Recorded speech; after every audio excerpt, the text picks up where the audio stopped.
আমাদের দেখতে পাচ্ছি তিনও ক্লাসের লেখার মান একই ধরনের, প্রায় একই ধরনের।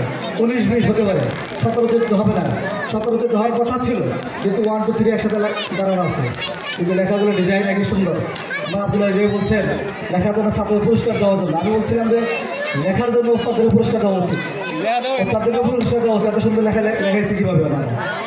জি, আমাদের বাংলাদেশে আমাদের সুধীজনদের মধ্যে, অর্থাৎ তথাকথিত শিক্ষিতদের মধ্যে একটা কথা ছড়ানো আছে যে ওলামায়ে কেরাম ইংরেজি পছন্দ করেন না, ওলামায়ে কেরাম ইংরেজিকে হারাম করেছে, হারাম বলেছে, নিষিদ্ধ বলেছে। হ্যাঁ, কথাটা সত্য।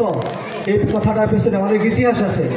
এদেশ 750 বছর, 800 বছর ওলামায়ে কেরাম দেশ চালাইছে।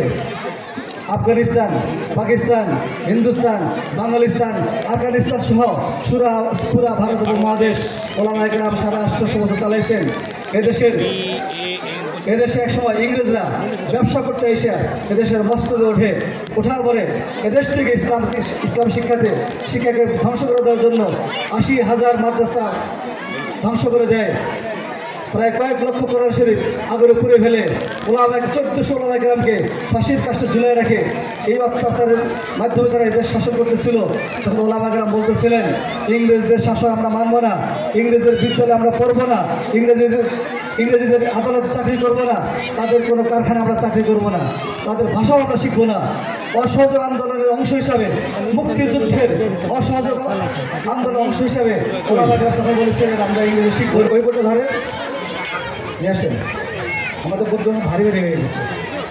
ওই বইটা নিয়ে আসেন, তুমি যাও। যারা কাছাকাছি আছেন তারা সিলেটের লেখা দেখতে পারছেন, যারা দূরে আছেন সিলেটের লেখা তারা দেখতে পারেন না। যার কারণে আমরা প্রদর্শনীগুলোতে আমরা ব্ল্যাকবোর্ডে লেখা দেখাই, দূরে মানুষজন ব্ল্যাকবোর্ড লেখাগুলো দেখতে পারে। ব্ল্যাকবোর্ড লেখাগুলো দেখেন কত সুন্দর। যারা স্কুল কলেজে পড়েছেন আমার মনে হয় সবাই এই মানে লিখতে পারবেন না। এই মানে লেখা আমাদের অধিকাংশ শিক্ষিত জনেরাই আমার মনে হয় লিখতে পারবেন না, চ্যালেঞ্জ দিতে পারে। আর মা বোনদেরকে বলে থাকি, যারা আসছেন ছাত্র দিয়েছেন তারা তো ভালো করেছেন, যারা আসেন নাই আসছেন ছাত্র দেন নাই তাদেরকে আমি বলতেছি, এই বয়সের ছেলেরা, এই বয়সের মেয়েরা আপনারও আছে, তাদেরকে স্কুলে দিয়েছেন অথবা আপনার প্রতিষ্ঠানে দিয়েছেন। আপনি দেখেন ছেলে মেয়ে এই মানে লেখা লিখতে পারে কিনা।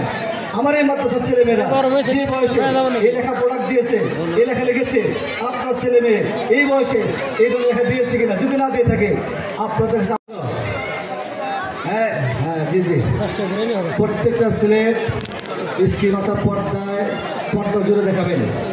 এই জন্য আমরা ওস্তাদরা অক্লান্ত মেহনত করে দেখেন, এ তো সংখ্যা লিখছে, মাঝখানের মেয়েটা যোগ আর বিয়োগ করছে, তাই দেখেন এটার চেয়ে এটা আরও সৌন্দর্য করছে। কেন এই ক্লাস 1-এর